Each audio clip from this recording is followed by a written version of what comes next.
Welcome to the Windows Computer and Technology channel, and it seems that 1 week doesn't go by with somebody trying to say that Microsoft will maybe lower minimum requirements of Windows 11, and Microsoft coming back with, no, we will not.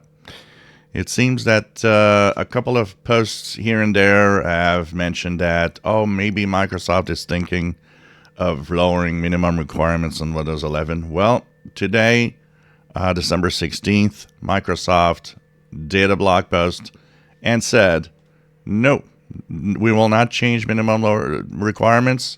It is untrue, and that is that. It's the way it is. That's it.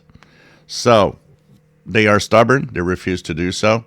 And it's sad because they could have a much higher market share if they would do so. It's really, I think it's dumb that they don't lower the minimum requirements personally. But anyways, that minimum requirements stays put.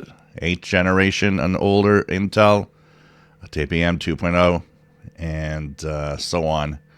Unfortunately, but of course, Microsoft did put a little, place in a paragraph where they said, well, you can use, these tricks to run with a PC that doesn't have the minimum requirements. So, anyways, this is, I think, the end of the story. For the past month and a half, it's been like a back and forth of a lot of people thinking, well, this is going to happen.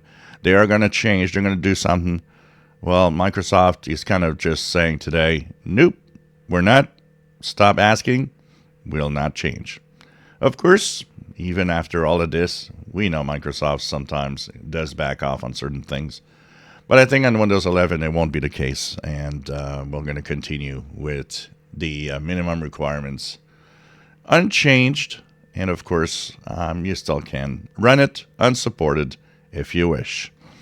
If you enjoy my videos, please subscribe, give us thumbs up. Thank you for watching.